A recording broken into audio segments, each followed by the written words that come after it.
नमस्कार, मेरा नाम मनदीप पुनिया है। मैं जेल से बाहर हूं और अभी आज सिंघू बॉर्डर पर आया हूं किसानों के बीच रिपोर्टिंग करने। तो अभी आपके सामने अपनी बात रखना चाह रहा हूं। मैं अपनी बात शुरू करूंगा जो 30 तारीख को जो घटना हुई उससे। मुझे पुलिस ने उठाया, मेरे साथ मारपीट की और उसके बाद मुझे तिहाड़ जेल में भेज दिया और मेरे ऊपर कई केस लगा दिए। तिहाड़ जेल में जब जब पुलिस वाले मुझे मार रहे थे तो बार बार वो एक ही बात कह रहे थे। जब पुलिस वाले मुझे मार रहे थे तो वो बार बार मुझे एक ही बात कह रहे थे कि अब तिहाड़ से रिपोर्टिंग करना, अब तिहाड़ से रिपोर्टिंग करना। तो अब तो मैं उनको कह रहा था कि मेरे घर वालों से मेरी बात करवा दे, तो वो लगातार अब तो घर वालों से तिहाड़ से ही बात करना। तो तिहाड़ में मुझे भेज दिया गया। वहां मैं जाता हूं तो मैं देखता हूं कि जो किसान थे, किसान भी वहां पर बहुत सारे बंद थे। मुझे जिस बैरक में रखा गया, जिस चक्की में रखा गया, वहां भी किसान ही थे।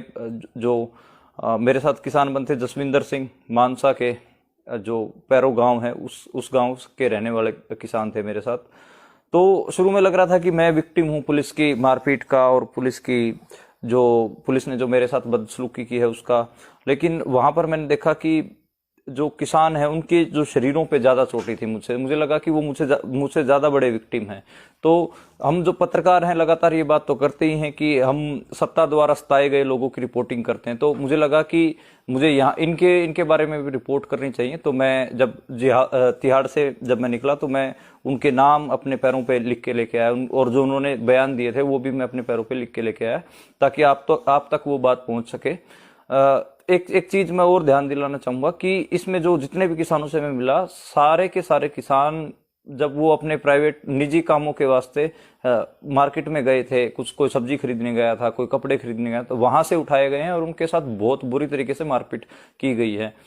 उसमें एक किसान का मैं बताना चाहूंगा, हरियाणा से थे, जगबीर सिंह रिठाल गांव के। वो तो अपने भाई के पास जा रहे थे, उनको एक प्राइवेट कार में से उठाया गया। ऐसे ही जो बाबा जीत सिंह थे, बाबा जीत सिंह हरियाणा के जो मुख्यमंत्री हैं, उनके गांव में गुरुद्वारा है। उस गुरुद्वारे में ग्रंथी हैं। वो बुराड़ी मैदान में जो किसान थे उनको लंगर खिला रहे थे, उनको वहां से उठाया गया। 70 साल के हैं बाबा जीत सिंह। उनके शरीर पे भी चोटों के निशान थे। तो जितने भी किसान थे वो असल में उनकी हिम्मत पूरी कायम थी, उनके हौसले पूरे कायम थे, लेकिन वो थोड़े से चिंतित थे। उनको पता नहीं था कि उनके ऊपर कौन से केस लगाए हैं और क्यों लगाए हैं, क्योंकि वो सारे बेचारे मतलब अपने निजी कामों के लिए गए हुए थे बाहर। तो एक ये था। दूसरा मैं ये कहना चाहूंगा कि जो मेरे ऊपर जो हमला हुआ, जो हुआ, वो इस वजह से हुआ क्योंकि जो रिपोर्टिंग की थी मैंने एक दिन पहले, जिसमें मैंने बताया था कि जो बीजेपी के जो कार्यकर्ता थे उन्होंने किसानों के ऊपर पत्थर चलाए और पुलिस ने कैसे उनका साथ दिया। उस रिपोर्ट की वजह से पुलिस ने मुझे टारगेट किया और पुलिस लगातार ये कहते हुए मुझे पीट रही थी कि और करना रिपोर्टिंग, और बताना कि किसानों को कौन पत्थर चला रहा था। तो बिल्कुल टारगेटेड हमला था। लेकिन अभी मैं जितना लोगों ने साथ दिया, पत्रकारों ने साथ दिया और जितने भी किसान थे उन्होंने साथ दिया, उस वजह से अब मैं आप लोगों के बीच में हूं और दोबारा रिपोर्ट कर रहा हूं। रिपोर्टर का काम ग्राउंड जीरो से रिपोर्ट करना होता है, इसलिए आज मैं सिंघू पे आया हूं दोबारा और मेरा उत्साह दुगना है और मैं लगातार ऐसे ही रिपोर्ट करता रहूंगा। और इसमें मैं एक बात ये कहना चाहूंगा कि जिस सेंसिटिविटी से किसान आंदोलन को कवर करने की जरूरत है, रिपोर्ट करने की जरूरत है, उस सेंसिटिविटी से जो छोटे छोटे पत्रकार हैं हमारे जैसे, और जो हरियाणा पंजाब के पत्रकार हैं, वो बहुत अच्छे से काम कर रहे हैं। नेशनल मीडिया एक तरफ, जो गोदी मीडिया है, वो किसानों को आतंकवादी और खालिस्तानी बता रहा है, तो दूसरी तरफ पंजाब हरियाणा के पत्रकार और जो अल्टरनेटिव मीडिया के पत्रकार हैं वो किसानों के बीच में रह के और किसानों का जो असली पक्ष दिखा रहे हैं। तो एक रिपोर्टर के लिए बहुत जरूरी है।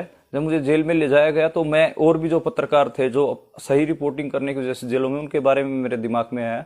और जो हाथरस केस में जो रिपोर्टिंग करने गए थे कप्पन सिद्दीकी साहब, उनको गिरफ्तार कर लिया गया था, उनके बारे में भी मेरे दिमाग में आया। 4 महीने से वो जेल में हैं। तो जितने भी पत्रकार हैं और जितने भी एक्टिविस्ट हैं जो जेलों में बंद हैं, उनको रिहा किया जाना चाहिए। इसी संयुक्त किसान मोर्चे के स्टेज के पास से ही 2 जो मजदूर कार्यकर्ता थे जो इस किसान आंदोलन में शरीक थे, शामिल थे, उनको भी उठाया गया, शिव कुमार और नवदीप कौर। उन दोनों के लिए भी जो किसान हैं वो आवाज उठा रहे हैं, उनको भी रिहा किया जाना चाहिए। तो ये जो दिल्ली किसान आंदोलन है, इसमें सरकार खुद कह रही है कि उन्होंने 120 के करीब किसानों की गिरफ्तारी की है और वो गिरफ्तारी के बावजूद वो ये ड्रामा भी कर रही है कि जो हमारे दरवाजे बातचीत के लिए खुले हैं, ये कैसे दरवाजे खुले होना हो गया कि एक तरफ आप किसानों को गिरफ्तार कर रहे हैं, दीवारें ऊंची कर रहे हैं, सड़कों के ऊपर कीले लगा रहे हैं, सरिये लगा रहे हैं, और दूसरी तरफ आप कह रहे हैं कि बातचीत के दरवाजे खुले हैं। बातचीत के दरवाजे तब खुले मानते हम जो जितने भी किसान थे उनको बाइज्जत बरी किया जाए, उनको छोड़ा जाए जेलों से, और जो सड़कों के ऊपर इतने बड़े बड़े आपने पत्थर और सरिये लगा दिए उनको हटाया जाए, तब बातचीत संभव, जब बातचीत हो तो वो समझ में आता है। लेकिन सरकार लगातार, जो सत्ता पक्ष है वो लगातार इस तरीके का ड्रामा कर रही है। वो भी हमारा हम जो पत्रकार हैं, ये जो सत्ता जो दोहरा चरित्र है उसको भी हमको लगातार बोलने की जरूरत है और लगातार दिखाने की जरूरत है। मैं बतौर पत्रकार आगे से किसान आंदोलन से रिपोर्ट करता रहूंगा और उसी सेंसिटिविटी से रिपोर्ट करता रहूंगा। धन्यवाद।